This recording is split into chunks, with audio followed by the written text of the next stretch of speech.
Alright, what's up? Employed Linux user here.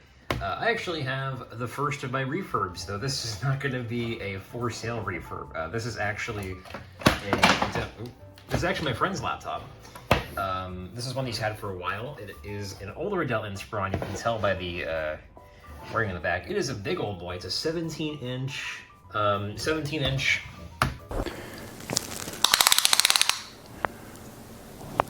That's quite big. i7. I think about 12 gigs of RAM. And the main complaints he had were the battery dies really quickly, and he wanted to see if he can install Windows 11 on it. Are you serious?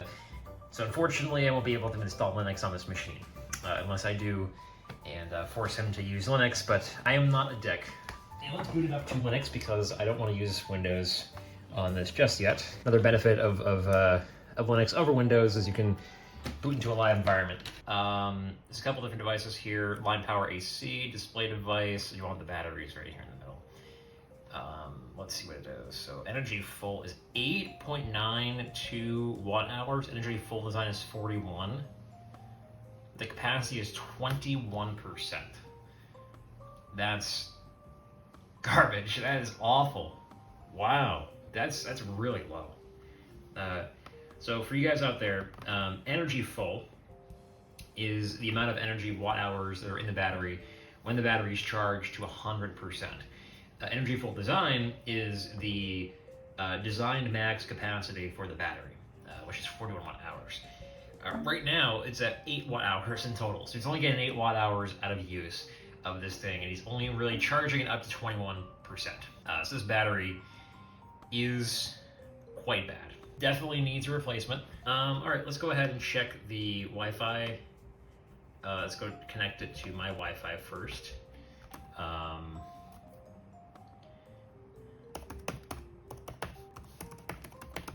All right. Let's open terminal again. We are in, let's just open up Firefox actually. Might as well. Let's open Firefox and let's just see if we can get some web pages going.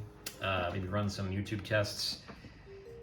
And just make sure that things work. Trackpad seems to be working well. Keyboard seems to be working well. Let me try the FN keys here on this keyboard. Actually, pull this down. There we go. So let me try the FN keys here. Let me see. This is for lights down. Oh, FN, F11. Okay, there's 11. Okay, there we go.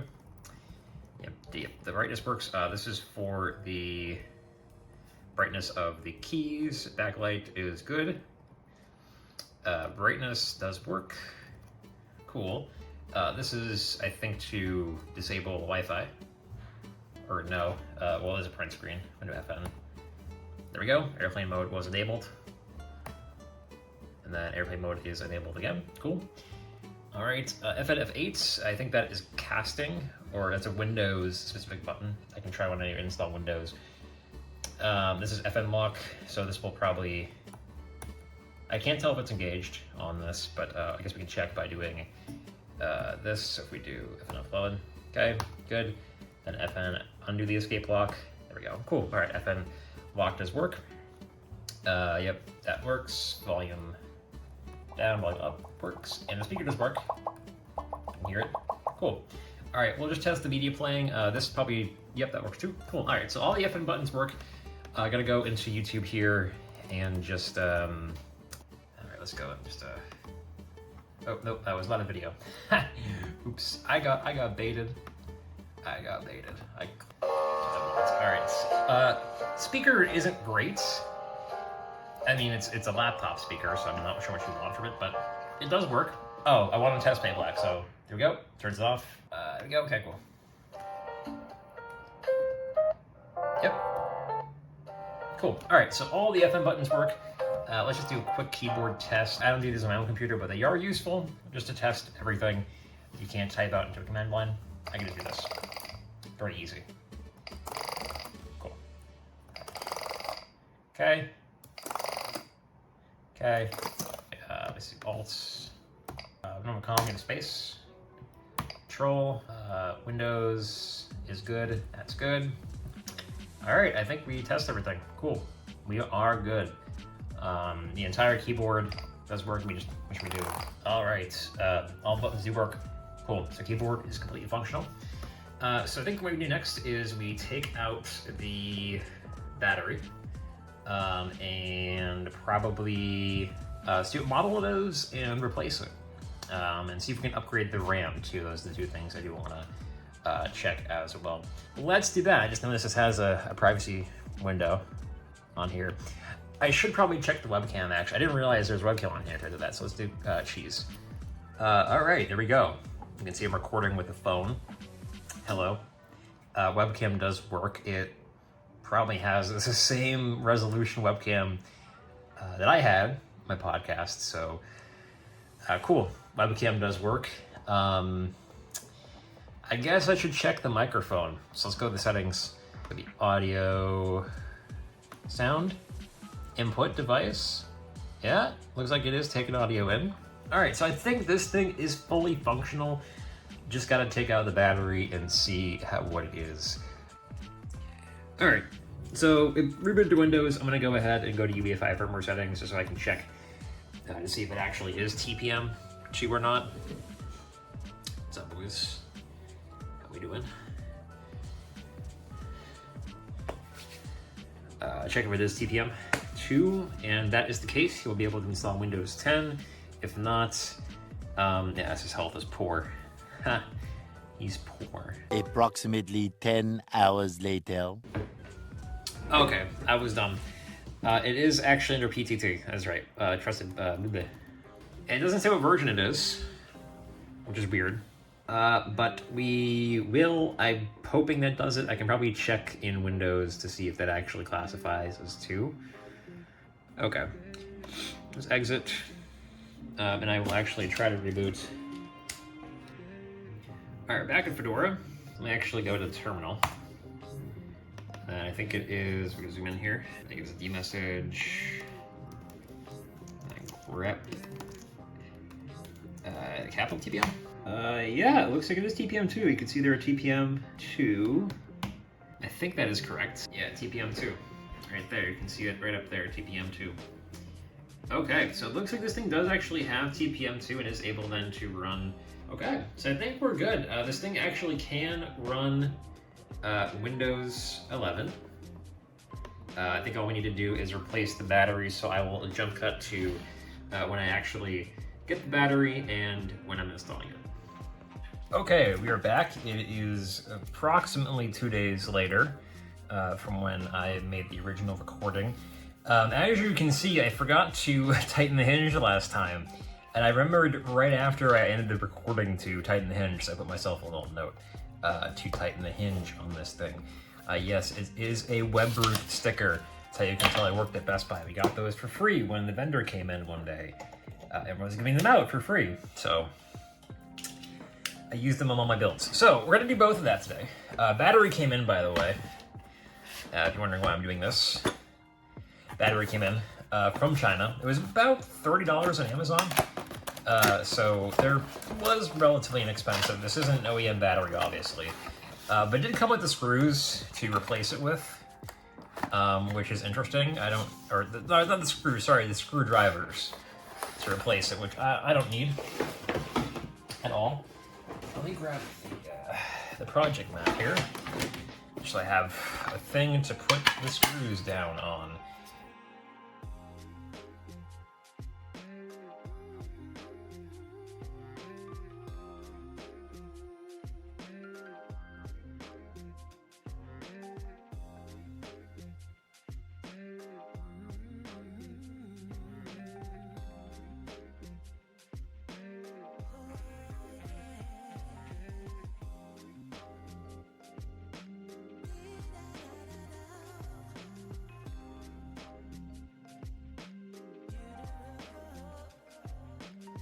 I actually worked today.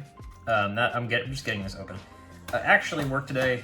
The other time I recorded this was on a Sunday, so this is now a Tuesday that I ordered it. I ordered it on a Sunday, came on a Tuesday. Did some automation grabbing data from a programmed output in JSON, used Python to format that into a Excel, use OpenPyXL and JSON to grab the JSON data, put it into Excel, and plot it so that I can get, it was for storage quotas for a bunch of different projects, a bunch of different teams that use a lot of data actually is used. That a bunch of teams that have individual storage locations on a NAS, and like they have very large storage. They have like terabytes, like 15, 20 terabytes of storage of stuff on there. So it's a lot, and I just had to go through reports that was given and automate to put them in Excel so that when I go to meet with the teams, I can be like, okay, this is our forecast, forecast the data usage. Any teams that haven't been active in that share for a while, or the data is going down, we can scale them down and scale other teams up if they have an upcoming release or something. So, be a little bit proactive in that manner. It's a very useful skill going into being a sysadmin, is learning how to be proactive. Okay. Oh, yeah. Tightening the hinge. Wait. Are there hinge screws missing? No, I'm not gonna make the same mistake. Those are hinge screws. Those are screws for the case. So we're gonna tighten these hinge. There's only one hinge screw, which is really weird. All right, we're gonna make sure those are tight. There we go. Okay, those are tightened. All right, let's go put in the new battery. This is it. You can see it came with a 1-year warranty, which I should actually give him, and some screwdrivers, which I'm not going to need because I already have my own screwdrivers.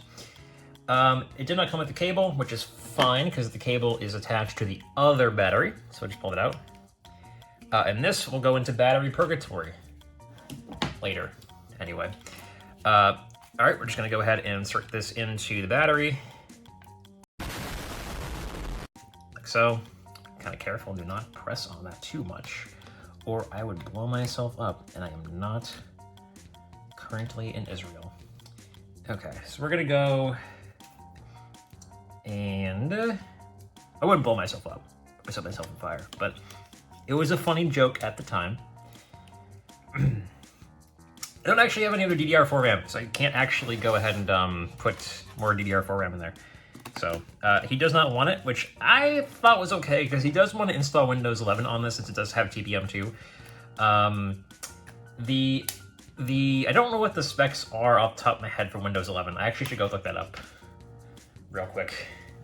All right, I'm gonna pull that up to the side while I continue to do this, and I'll look up the recommended specs. I think he can barely meet it. I don't think they're too much, but I just want to make sure that he doesn't have a bad user experience with it. 1 gigahertz with 2 cores and 4 gigs of RAM.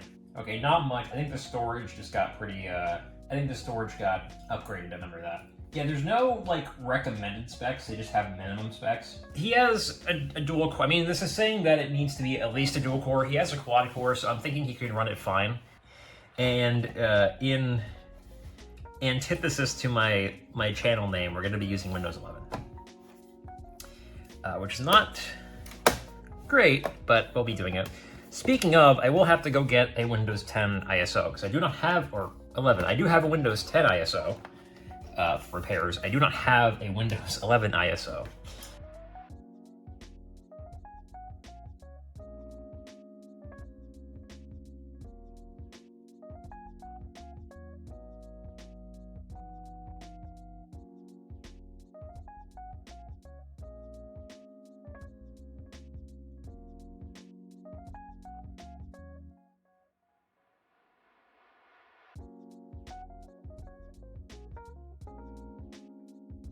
Okay, I am gonna need to go and get a Windows 11 ISO to a USB. So I will be back shortly. Well, for me, it'll be a couple minutes, but for you guys, it'll be 1 second. All right, we are back. You can see my reflection there. We are gonna be installing Windows 11. I got it on a little USB. This took longer than I thought it would. Honestly, it took way longer than I thought it would. Right now we are in the boot menu. I'm gonna go to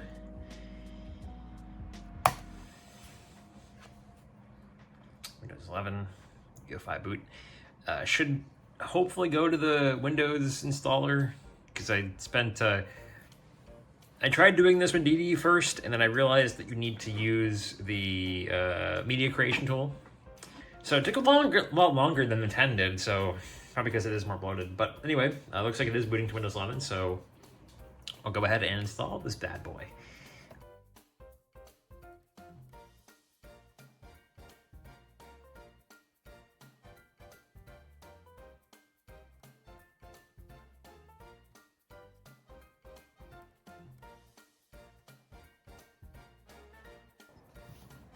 Okay, so this is the first time I've actually installed Windows 11 from scratch. Every other time I've done this, it's been via upgrade. Okay, yeah, we'll do US. Oh, I doxed myself. I live in the US. Yeah, it's a US keyboard. Don't want to add a keyboard layout. I will connect it to my Wi-Fi. Uh-oh, bad decision, Mark. All right. So we're back now. Let's go ahead and name this device. I think I'll just do it, I'm not gonna probably video save this whole setup. Probably just want to get to the config part with the security and possible debloating. I don't think I'm gonna do any debloating. I'll probably just do a functionality check. You know, test sound, trackpad, keyboard, make sure everything works okay in Windows 11. All right, I totally forgot that connecting to Wi-Fi means you need to sign in with the botnet. So we can get around that, actually. I don't know why my stand is being very weird. All right, so what I'm gonna do is do netsh. Oh, I'm in CMD, so I'm gonna do netsh here. I can't do netsh. Okay. netsh interface. Okay, settings. Short face. There we go. So be netsh interface. Disable Wi-Fi. Oh, it's set interface Wi-Fi disable. Interface Wi-Fi disable. Hit enter. Okay. So that hopefully should disable the Wi-Fi for now, and it should prompt me to do a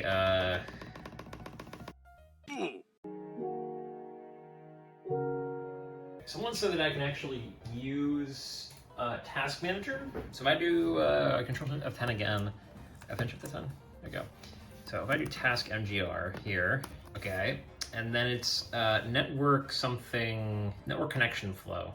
Yes, if I end this task, right, that just completely reset the startup, looks like. I wonder, hold on, I think it was F10 Shift F3. There we go, okay. This will put me into the local admin account. I think from here, what I can do is basically put this thing, is create a local account from the admin account. So create a local account, and then it should theoretically be able to boot into that local account. All right, new angle. Hopefully this will be better. The other one was bothering me a little bit. All right, so here we go. So this will, so now I'm in here. I should be able to do, yes, okay. So I should be able to then go to do most of the stuff that I want to do now for this device. Everything is already set, looks like. I can open Windows Security to actually get a better detail. Let's go back to update. And I'll probably also get the Windows, or the, and I'll go on Edge and actually grab the Support Assist as well. No, I don't want to start this yet. I just want to browse Microsoft. I don't care. So this is taking forever. I'm not going to sit here the whole time while this installs. But you're basically getting a Geek Squad experience here. If you ever wondered what Geek Squad does, this is it. We just sit here. Well, I would actually have like 5 of these displayed out. Probably a TV in the back. I was watching the NFL on. And I'd have like 5 of these in the back, and they'd all be doing this. They'd be installing Support Assist or whatever the hell HP's version is, or just running updates. This is all it is. And this is what you pay $200 to do per year if you go for that shit. So, yeah, it's... this is all we do. This is all we do. But honestly, it isn't that bad of a career choice if you're in high school or going into college. Because a lot of things, and I will say this, people will meme you for, getting into Geek Squad. They'll be like, oh, you're just a certified retail help desk person, right? But generally, companies won't take you on the help desk in high school or college because they want someone who has the experience already, because it is a business environment and they can't afford that risk typically. But a Geek Squad or a tech bench at Staples doesn't care because of the retail. So it is a great place to get line level experience, right? Troubleshooting these kind of stupid issues where it's like, my computer won't start, I need to update, blah, blah, blah. That kind of stuff it's pretty good for. If you even get to work what they called in the back, I think there are two types of agents. There's a consultation agent, which the person actually sits in front, and they do more of the talking, and they actually have a sales target. I think they had a sales target, or they had like a ticket target. But in the back, which they called an advanced repair agent, which I ended up being at some point, was people who actually repairs. They actually did the whole thing. And they had a ticket target to do, and they had like a satisfaction target as well for it too. So, and you would be an advanced repair agent doing all those repairs. And but the most important part, at least in my opinion, is that you get good communication and customer relations experience. Now that may sound kind of stupid, but you understand how to deal with customers or clients or users, because that is something I think a lot of people in IT tend to lack, is the ability to communicate with the client successfully. More importantly, explaining technical stuff to non-technical people. That is probably the best skill that you will develop working at a retail tech bench. Because when you're talking to people, like my first job out of working at a tech bench was working at a very small broker dealer, and I was the only, it's a typical story. You're the only IT guy there, and you have to basically handle all the IT. Okay, so I go and I start doing stuff, and you have to explain all of these technical terms to the CEO. The COO would be like, this is what we have, this is what we should be doing. Explain what is very technical in a very non-technical way to help them understand. And that sort of translation ability is what you really develop, and I think is really valuable for people. So let's do a keyboard test, I guess. How am I load? There's a lot of ads on this screen. I don't install ad blocker yet.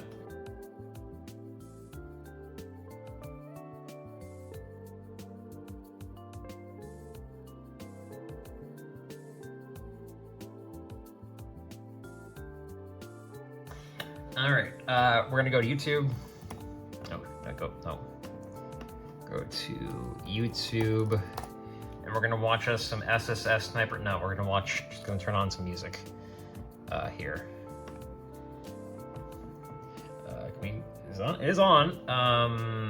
That does work, but the volume is outputting, so I don't know why that is. Hopefully we can fix that at some point. Let's go ahead and make a local account. Add an account. Okay, user accounts,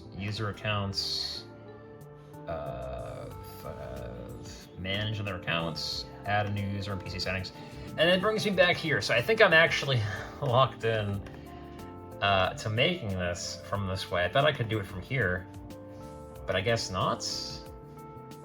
Well, that sucks. And I'll reboot to out-of-box experience, and then I'll see if there's an option for me to actually bypass the account setup. Otherwise, I might just do a Windows 10 install and then upgrade to 11.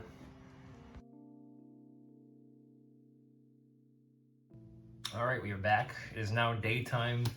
I ran some updates and other shit overnight for this thing. It really shocks me how bloated Windows 11 can be. All right, so now this is, I think, pretty much ready to go. You can see the speakers did work, but we're gonna test that.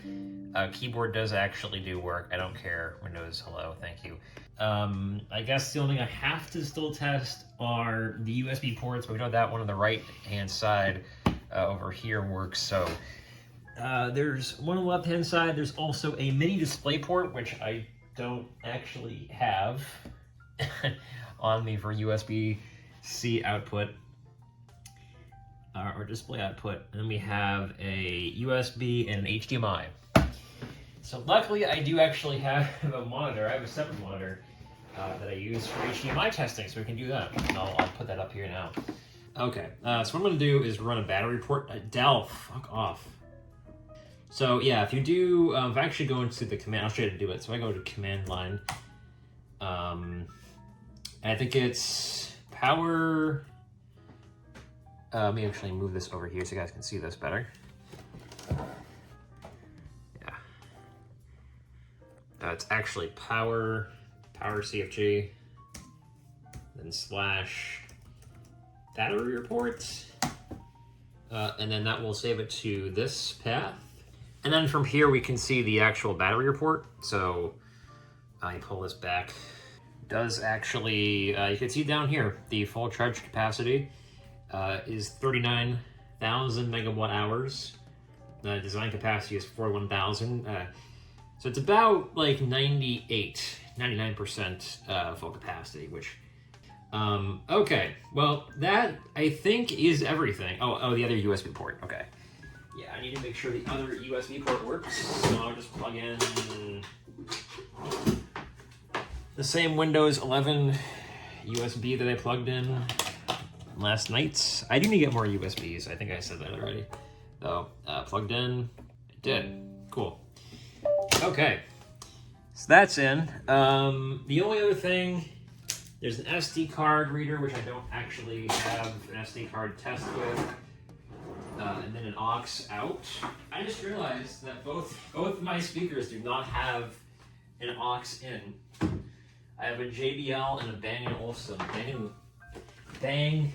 Bangers and Mash, Bang & Olufsen speaker, and neither of them actually have an aux out. Maybe that's why people left them behind, because they didn't have any aux.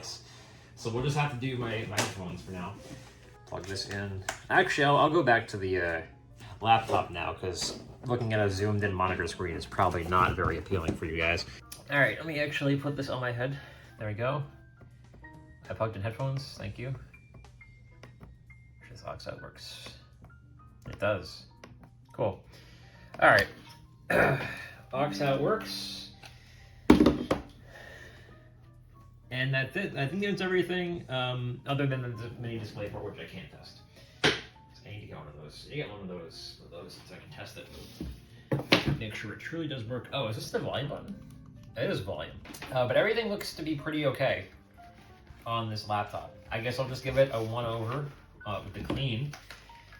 Then I'll package it back up, and we'll call this a video. So we're just gonna wipe this off.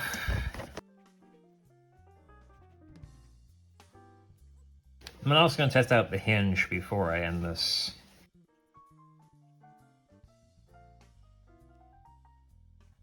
Hinge is pretty good. So this was pairing a 17-inch Dell Inspiron, replacing the battery, and doing probably have more interesting videos down the pipeline where we actually go through a bunch of other computers I have lying around that will actually be resold. So thank you guys for watching, and I will see you